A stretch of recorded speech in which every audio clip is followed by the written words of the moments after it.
fourth day when I transferred. Now, this isn't the first one of the phalloplasty, whatever it's called, disasters, right? There's been several in videos where they put on the fake part, right, with the skin from your ass, and it doesn't work, but we all know, like normal people, that ain't gonna work ever. It's never gonna come like this. It's just not going to work like a normal male. From the hospital to the recovery center. Well, I've been having issues with my catheter, and it wasn't draining completely with the flip valve, and it happened 3 times where it wasn't coming out of the valve. It was actually coming out from under where the urethra, and the catheter. So now we got something basic like urinating you can't do even with a catheter inserted. So it's not coming out of the catheter. You know, what the individual's saying is there's a valve. You can either have it go into a bag, you can have a valve where it goes out like you're normally urinating. That part ain't working.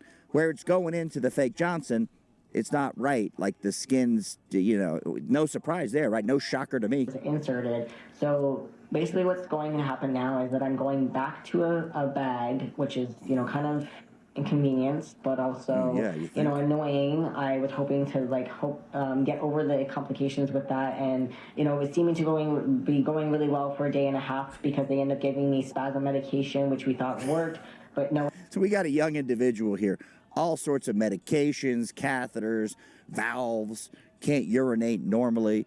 I'm trying to see the upside here of a fake Johnson, lower male unit that doesn't function right, and you can't even urinate normally. What's the upside here? Is the look you got when you look in the mirror for something that doesn't work purely bling? Does that make you happy? It did not. This morning around, I guess, midnight, / close to 12:30 in the morning, it happened again. So yeah, we just did a check on my bladder. So they do a bladder scan after I went to the bathroom with the flip valve, and there was still over 140 units in my bladder. I've heard a story similar to this with my mother in her 70s when she had incontinence. But I've never heard this with a young human female or born female playing the dress-up theater part with the fake Johnson. I mean, can you believe this? This doesn't happen to young people with the catheters not working and the valve. And where she's like, if it's 100, under 100 or, 100, then I would be okay with that, but it's over that, and that's quite a lot for being only in the morning. So we are switching back to that bag like I mentioned, and it's just something I never really heard or experienced from other people. So the hopeful thing, I guess, is that I'm going to take this home with me, and they did also give me some flip valve attachments.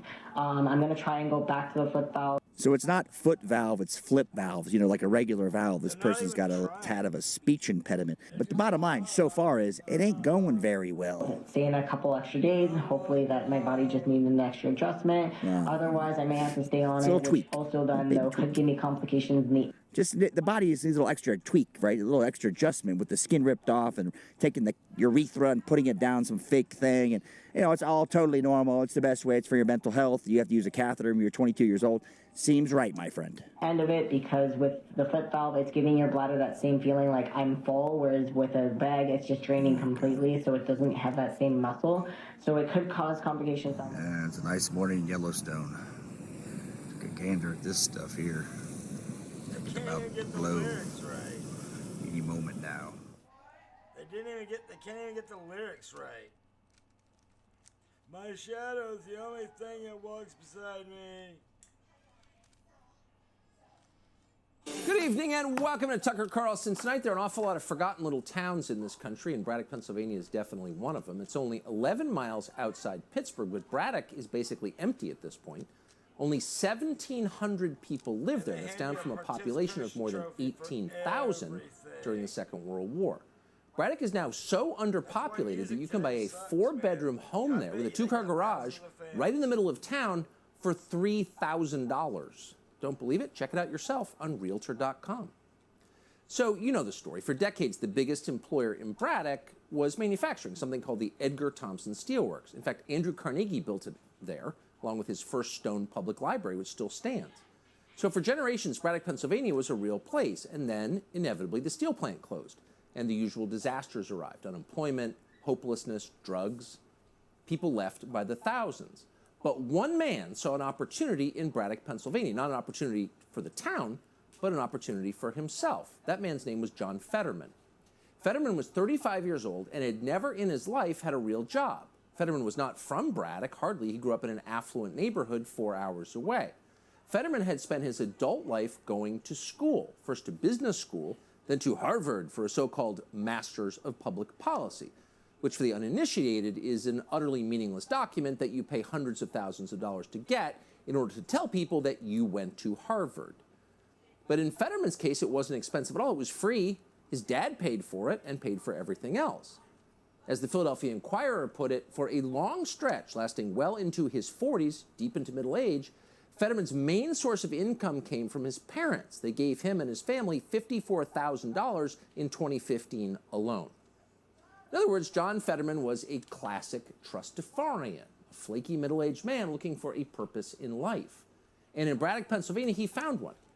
In 2005, a year after arriving in Braddock, Fetterman announced he was running for mayor. And amazingly, boldly, given that he was a professional student living off his rich family, John Fetterman decided to run as a blue-collar populist. But the media asked no questions. They loved it. In John Fetterman, the media saw themselves. He was just like them.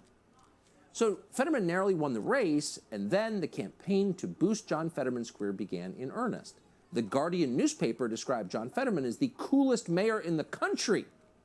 The New York Times told its readers, who didn't know any better, that John Fetterman had, quote, turned the busted town of Braddock, PA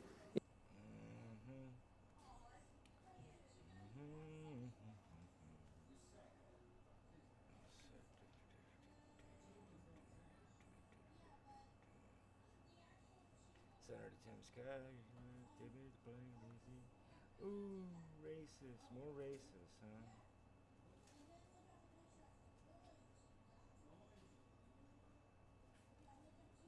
When you got a whole bunch of white people calling a black guy racist, that's when you know it's time to jump ship, burn it up, light it on fire.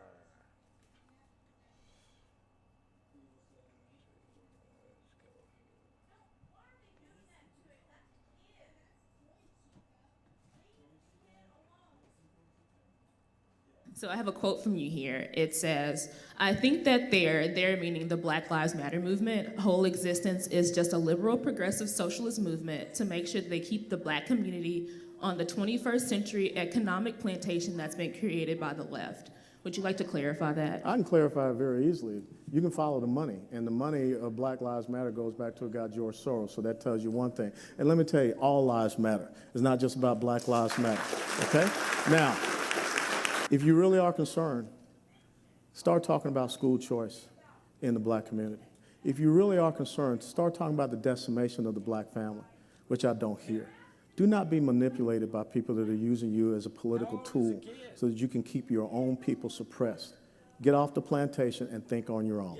So I have a quote from you here. It says, I think that they're meaning the Black Lives Matter movement, whole existence is just a liberal progressive. We talking about gun violence, right? It's easy to pick up that phone when they call collect. It's easy to say free to real, you a real nigga. It's easy to send money, send letters, and make a visit. Let's take it a step further. Your man died because of gun violence, holding the block down. It's easy to say long live and rest in peace. It's easy to carry a casket. It's easy to cry. It's easy to feel sad. What if your man